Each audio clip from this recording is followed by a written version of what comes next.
This is SpaceTime, Series 28, Episode 24, for broadcast on the 24th of February 2025. Coming up on SpaceTime, the odds narrowing for an Earth impact by the city-killer asteroid, looking at the origins of the Moon's Grand Canyons, and NASA's stranded Starliner astronauts coming home earlier than thought. All that and more coming up on SpaceTime. Welcome to SpaceTime with Stuart Gary.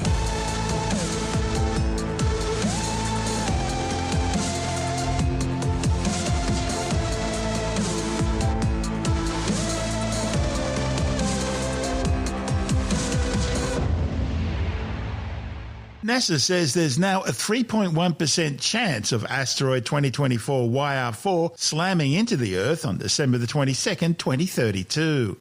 That translates to odds of 1 in 32, up from the 1 in 43 or 2.3% chance of an impact earlier this month, and roughly 3 times greater than the original estimate of 1 in 83 or 1.2% first calculated 4 weeks ago. The 40 to 90 metre wide asteroid is now the most threatening space rock this big ever recorded by modern forecasting. Astronomers have estimated its size based on its brightness. 2024 YR4 is on an elongated elliptical orbit around the Sun. It's currently moving away from the Earth, making it more difficult to track. But it will be back in December 2028, where scientists will get a good look at it and be able to finalise its orbit and trajectory. The last time an asteroid more than 30 metres wide posed such a significant risk to Earth was Apophis back in 2004, when it briefly had a 2.7% chance of Earth impact in 2029, a possibility later ruled out by additional observations. 2024 YR4 was first detected on December the 27th last year by the El Source Observatory in Chile. The International Asteroid Warning Network issued an alarm on January the 29th, after the impact probability crossed the 1% barrier. The agency says if that risk rises to over 10%, it'll issue a formal warning, leading to a recommendation for all United Nations members who have territories in the potential impact zone to start terrestrial preparedness. The potential Earth impact site lies along an arc running from the Central Eastern Pacific Ocean across northern South America, then the Atlantic Ocean and equatorial Africa, before finally ending in northern India.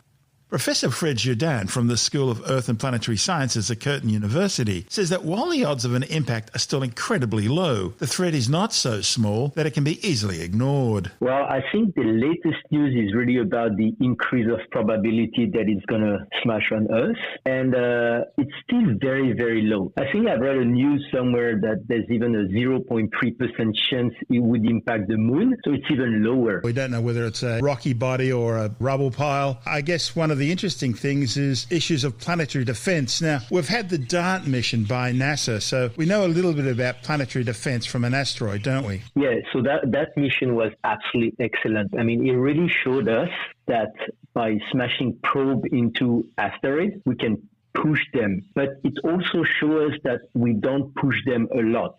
Right. So it takes time to really push an asteroid out of the way, because the weight of the probe is fairly low and the mass of the asteroid is really high. So you need to smash many probes if you want to deflect a big enough asteroid. Now, in the case of YR4, it's fairly small. It's between 40 meter and 90 meter. That doesn't seem very big, but that could level easily a city. So that's something to consider. Pushing it away, destroying all these safety measures that people are considering. And you mentioned the structure, and this structure is absolutely important. The structure, the nature of the asteroid, it's very important to know what we can do to prevent an impact. Let me give you an example. If it's a hard, rocky body, and you try to impact a big enough object or even detonate a nuclear bomb, there's a huge chance that it's going to fragment. Now, if it's a rubble pile asteroid, some study we did at Curtin really showed that if you detonate a nuclear bomb,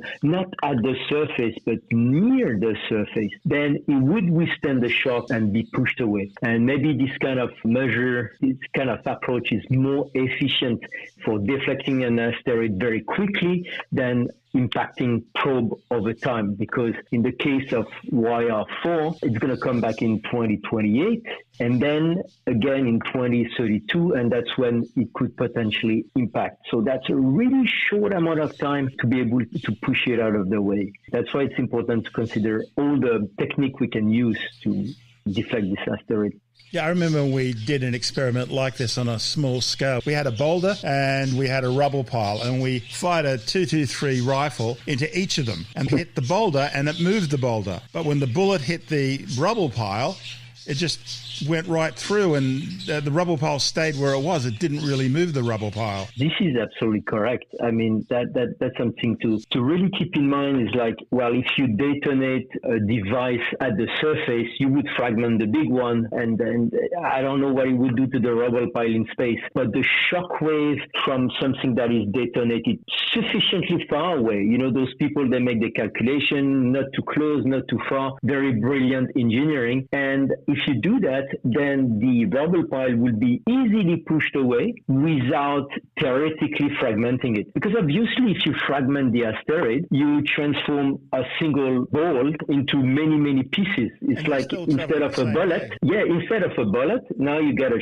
shotgun spread. So if it was supposed to hit the ocean and now you fragment it, and now it's going to rain on every city on Earth, I mean, you know, not every city. Along the flight path, along the flight path, exactly. Then people are not going to be really happy, you know, less damage, but still a lot of damage, whereas before there would have been nothing for this particular city. So there's really an ethical concern like that to consider. Let's assume it's a solid body. That's not going to airburst. That's going to cut through the atmosphere. It's going to go all the way to the surface. What sort of damage would something that's, say, 90 meters across do on the planet? Well, that's why we call it the city killer, not the country killer or the planet killer, because it's fairly small, actually. If people want to imagine what it would do, it's like detonating a powerful nuclear bomb. It's the same. An impact is an explosion. It's not really like digging a hole. It's just an explosion. And, well, unfortunately, you know, in our history of humankind, we detonate a lot of weapons as a test everywhere on the planet. And, you know, depending where it's done, it just leaves a hole in the ground. And the hole it would leave, it would be the size of Arizona crater, the Barringer crater, which is about 1 kilometer wide. So that's not that big. However, a city would be completely level. So here I live in Perth, and we have roughly 2 million inhabitants, and the city would be completely destroyed. Now, it would have been a bit of warning before so people can evacuate, but still it's really not nice to lose a beautiful city like Perth if you want. But considering the bigger implication, not much. I mean, you know, it's not like you're going to have a nuclear winter or anything like that. Plus, something that people need to consider, Earth is covered by about 70% water. So you get 70% chance it's going to land on the ocean. And the land is about 2% inhabited in terms of cities. I mean, you know, of course, there's people living in bush and stuff like that. But in the term of cities, it's about 2% coverage. So there's very low chance it's going to impact on a city, much more like in the outback or something like that. Well, not that it's on the flat plan, but like you're related to Australia. So the chance is really small. And I would say for scientists, you know, we almost would hope that it would impact so we could study how things happen, because there's going to be so little consequence. But again, in middle of the ocean, it's safe. In the outback, it's safe. Unfortunately, if it's on a city, that's really not good news. And that's why we need to learn to deflect asteroids. Maybe not for this particular case, but, you know, for the training purpose, not waiting the absolute last minute to know how to do something. And our first test is our first practice. That's not reasonable, I would think. So using this opportunity, maybe try to deflect this one. That would be interesting. And I think I might be wrong, but I think I read online that China is interested by the prospect of doing that, having their own dark mission using another asteroid and maybe this one as well. So we'll see how it goes. The other option, of course, is that it is the rubble pile, and that makes me think more of the Tunguska-like event. I know what you're saying, like a big explosion in the sky. It's still like Tunguska or Chelyabinsk. Chelyabinsk was really small. It was a small one. It was 10 meters in diameter. centimeter, but still, broke a lot of windows and things like that. But impact, asteroid like that, explosion, it's really a exponential scale. So 90 meter is not 9 times more powerful. It's so many more times powerful. Like I said, logarithmic. Yes, 500 times Hiroshima or something like that. So that's really decent. Rubble pile or not, I think that would be the same thing. If the explosion touched the ground, okay, it's one thing. But if it explodes in midair with the power of nuclear bomb, that has exactly the same effect on a city. That still level it the same way. So rubble pile or not, it's more for how we're going to deflect it, which is important, rather than how it's going to impact on Earth, in my opinion. That's Professor Fred Jourdain from the School of Earth and Planetary Sciences at Curtin University. And this is SpaceTime. Still to come, looking at the origins of the Moon's Grand Canyons and NASA's stranded astronauts now likely to come home a little bit earlier than last planned. All that and more still to come on SpaceTime.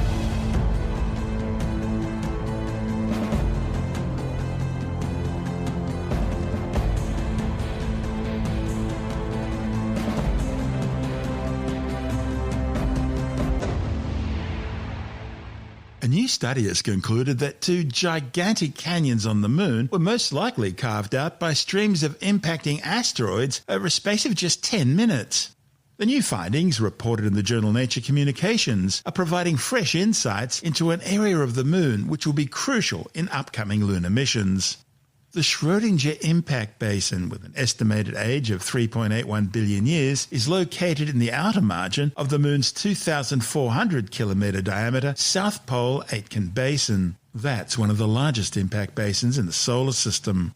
The Schrodinger basin itself is surrounded by canyons and ravines, created by streaks of rocky debris known as ejecta rays that were flung out during an impact event. 2 spectacular canyons in the complex are Valles Schrodinger and Vallis Planck. These massive canyons are comparable in size to North America's Grand Canyon, with Schrodinger measuring some 270 kilometres long and 2.7 kilometres deep, while Planck is even larger at 280 kilometres long and 3.5 kilometres deep. However, the exact nature of their formation had always been unclear until now. The new research is based on images of the Moon's surface used to generate new topographic maps, which were then used to calculate flow directions and speed of the debris ejected during the canyon-forming impact event.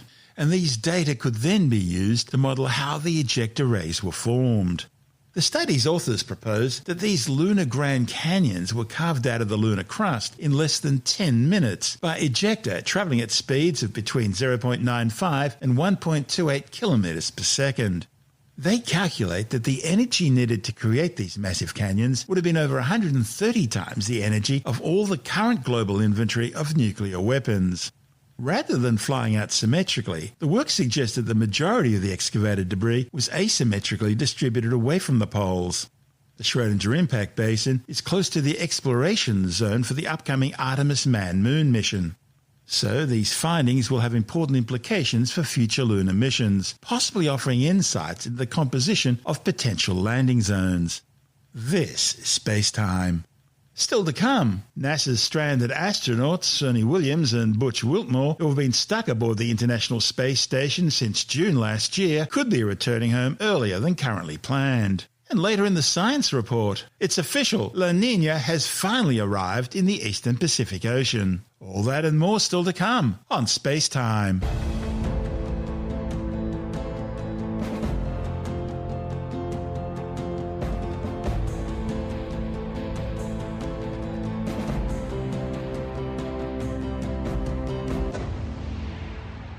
NASA astronauts Suni Williams and Butch Wilmore, who have been stranded aboard the International Space Station since June last year, could end up returning home earlier than currently planned. That's because SpaceX is looking at swapping the Dragon capsules for its next 2 manned missions to the orbiting outpost. That would see the Crew 10 mission launch on March 12, 2 weeks earlier than previously slated.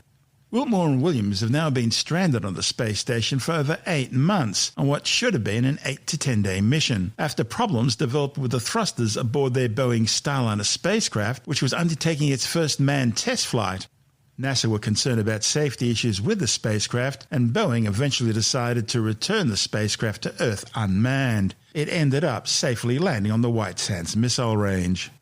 After the new Crew 10 arrives on station, Wiltmore and Williams will return to Earth with the current Crew 9 team aboard their Dragon capsule, which will be fitted with 2 additional couches for the astronauts. This is SpaceTime.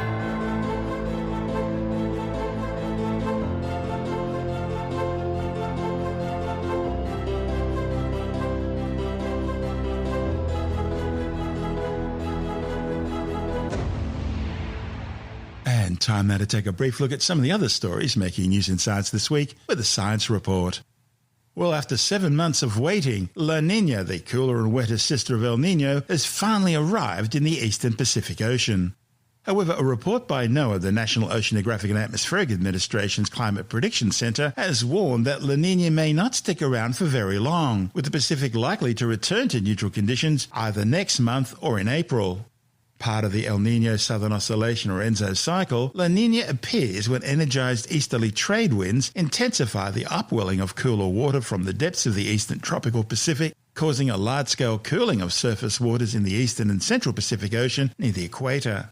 The stronger than usual trade winds also push warmer equatorial waters westwards towards Australia and Asia. And this dramatic cooling of the ocean's surface layers affects the atmosphere by modifying moisture content right across the Pacific. The new report has confirmed that La Niña conditions are now present. It measured sea surface temperatures 0.7 degrees Celsius below average in an area of the tropical Pacific known as the Niño 3.4 region.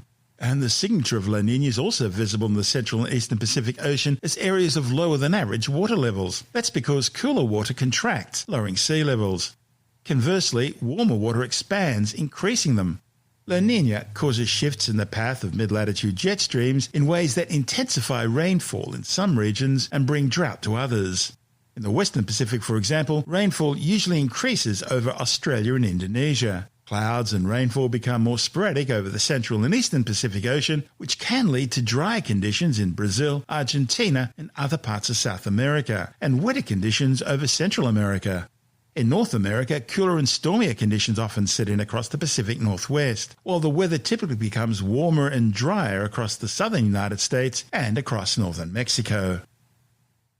A new study warns that if you lose your sense of smell or taste in adulthood, especially for saltiness and sourness, you may well be at risk of dying prematurely.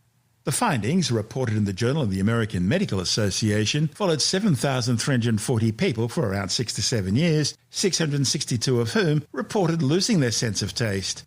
Now, during the study period, 1,011 of those participating died, resulting in a background chance of dying of 14%, or around 1 in 7 people. But for those who lost their sense of taste, the risk of dying during the study period was around 47% higher, or around 1 in 5. The biggest increases in death risk were among those who stopped being able to sense salty tastes, as well as among men who stopped being able to taste sourness, and among women who stopped being able to taste bitterness. And that increased risk of death was seen even among people who had lost their sense of taste but whose sense of smell had remained intact. So, it seems, although it's yet to be proven, that a loss in taste could serve as a simple way of scanning high-risk populations in order to determine who's at risk of dying prematurely. Now all we've got to do is work out why the association seems to be there. Paleontologists have rewritten the evolution of dinosaurs after discovering fossils of the world's oldest known megaraptoid and the first evidence of Carcharodontosauroids in Australia. The findings, reported in the Journal of Vertebrate Paleontology, has changed the history of theropod dinosaurs, uncovering a predator hierarchy unique to Cretaceous Australia. The research describes 5 theropod fossils discovered along Victoria's coastline, unearthed in the Upper Strzelecki group between 121.4 and 118 million years ago, and from the Umarella Formation on the Otway coast between 113 and 108 million years ago. These fossils are offering scientists new insights into Victoria's ancient ecosystems. It was a time dominated by large, powerful 6 to 7 metre long megaraptoids, smaller 2 to 4 metre long Carcharodontosauroids, and small, agile metre long southern raptors. The discovery also shows how Victoria's predator hierarchy diverged from South America, where Carcharodontosauroids reached Tyrannosaurus rex-like sizes up to 13 metres, towering over the megaraptoids. But in Victoria, the roles were reversed, highlighting the uniqueness of Australia's Cretaceous ecosystem. A fraudster who claimed to be able to cure a range of illnesses using a so-called slapping therapy has been jailed for 10 years in the UK after one of his patients died. Tim Mendham from Australian Skeptics says the conman had used the same scam in Australia, where another patient died. Slapping therapy is one of those treatments for disease, etc., which people make up, oh, I've got a good idea, maybe we should try this. There is something close to it, but not quite the same. It's been around a while, called tapping therapy. You tap parts of the body, just tapping with sort of like 2 fingers, and that's supposed to help your health. No evidence for that. But there's a one which is a lot more serious than that. It's slapping, as in literally slapping the face and slapping the body hard. And it's sort of developed by a Chinese fellow named Hongqi Zhao, and he was doing it in the UK. He came to Australia and was doing it there. What he suggests is that this is better than medication. This has a real effect, he says, and it's better than medication. And in some instances, specific instances, people who need insulin have been told not to take it. And when you don't take the insulin and you have a bad case of diabetes, it can have immediate or very short, almost instantaneous effects. And what happens is that if you continue not to use it, it can be fatal. And that's exactly what happened in Australia with a young lad. I think he was 10 years old. His parents were going through the slapping. I don't know if the kid was, but the parents were. And this person was suggesting, don't take insulin. It's bad for you. The slapping will do all the things you need to do. So they stopped the insulin for the kid, and then pretty soon, within a few days, he was rushed off to hospital and he died in a most agonising, horrible way. He started vomiting. He started coughing up bile. All sorts of terrible things happened. So he was charged in Australia. He was found guilty, sentenced to 10 years, but he got off on appeal, mainly because of legal technicality, not because he was not guilty of slapping in a way, but just saying the trial wasn't exactly as it should have been, and therefore they're going to have a retrial. But in the meantime, he had actually moved to England and was doing the same thing there, and with the same result of another older woman there who was suffering from diabetes, and she thought he was a messenger from God, which is the way he portrays himself, and same problem, insulin stopped, and dies in a terribly agonising way. So he's moved around from place to place and doing the same sort of thing, and now been thrown in jail in the UK. Sounds like a silly thing, slapping someone for medical reasons. Yeah, you get a red cheek and it might be a bit painful. What harm can it do? Well, it can kill you. That's Tim Mendham from Australian Skeptics.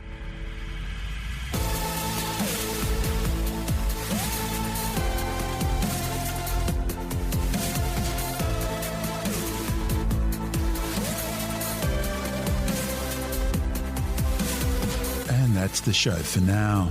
SpaceTime is available every Monday, Wednesday and Friday through Apple Podcasts, iTunes, Stitcher, Google Podcast, Pocket Casts, Spotify, Acast, Amazon Music, Bytes.com, SoundCloud, YouTube, your favourite podcast download provider, and from spacetimewithstuartgary.com. SpaceTime's also broadcast through the National Science Foundation on Science Zone Radio and on both iHeartRadio and TuneIn Radio. And you can help to support our show by visiting the SpaceTime store for a range of promotional merchandising goodies, or by becoming a SpaceTime patron, which gives you access to triple-episode commercial-free versions of the show, as well as lots of bonus audio content which doesn't go to air, access to our exclusive Facebook group, and other rewards. Just go to spacetimewithstuartgary.com for full details. You've been listening to SpaceTime with Stuart Gary. This has been another quality podcast production from Bytes.com.